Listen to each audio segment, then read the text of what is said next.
मैं मंजुलिका दिल के बोल सुनाकर उन भावनाओं को साझा करना चाहती हूँ जो हम सब ने कभी न कभी महसूस की हैं। आशा करती हूँ आप इन्हें फिर से जिएंगे। बचपन एक संस्मरण। मेरे दादाजी की हवेली मुजफ्फरनगर में थी। वहीं मेरा जन्म हुआ और 4-5 साल की आयु तक मैं उसी हवेली में रही। ये हवेली काफ़ी बड़ी थी। इसमें बड़ा सा मुख्य दरवाज़ा लकड़ी का था जिसमें एक बड़ी सी खिड़की थी। जब दरवाज़ा बंद कर दिया जाता था तो आना जाना इस खिड़की से ही होता था। उसके बाद सहन यानी खुला मैदान था जिसमें बैठकें बनी थी जो बाहर से आने वाले आगंतुकों के लिए प्रयोग में आती थी।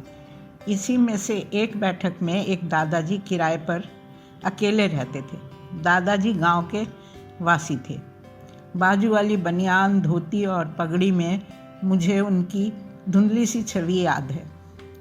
सीधे साधे दादाजी बच्चों को बहुत प्यार करते थे।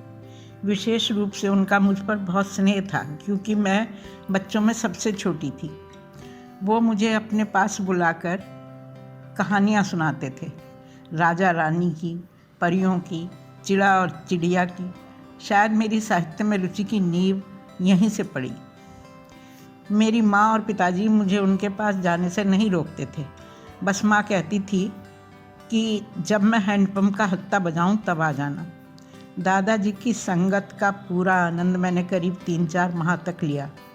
मुझे शाम होते ही इंतज़ार रहता कि दादाजी के पास जाकर कहानी सुननी है। एक दिन हमारी रिश्ते की ताई ने माँ से पूछा, बहू तू बच्ची को इनके पास क्यों भेजती है? उनका परिवार भी नहीं है, मत भेजा कर अकेली बच्ची को। पता नहीं उन्होंने माँ को क्या समझाया कि माँ ने मेरा वहाँ जाना बंद कर दिया। उधर दादाजी मुझे देखते ही आवाज़ देते, इधर मैं जाने की जिद करती, मगर माँ थी कि कतई नहीं जाने देती थी। मेरी उदासी का और मेरे रोने धोने का भी उन पर कोई असर नहीं हुआ। लगभग 1 माह बाद दादाजी ने बैठक छोड़ दी। पता नहीं मेरे प्यारे कहानी वाले दादाजी कहाँ चले गए कि फिर कभी नहीं मिले। कुछ माह बाद हमने भी मुजफ्फरनगर छोड़ दिया। अब मैं दादी बन गई हूँ और पड़ोस की एक बच्ची मुझसे और मेरे पति से ठीक उसी तरह जुड़ गई है जैसे मैं अपने प्यारे दादाजी से जुड़ गई थी। उसे देखकर मुझे मेरा बचपन, मेरे दादाजी और उनकी कहानियाँ बहुत याद आते हैं। समाज में व्याप्त गंदगी हमें कितने सुखों से वंचित कर देती है और निर्दोष व्यक्तियों को उसका खामियाजा उठाना पड़ता है। Thanks for watching. Please like, share and subscribe.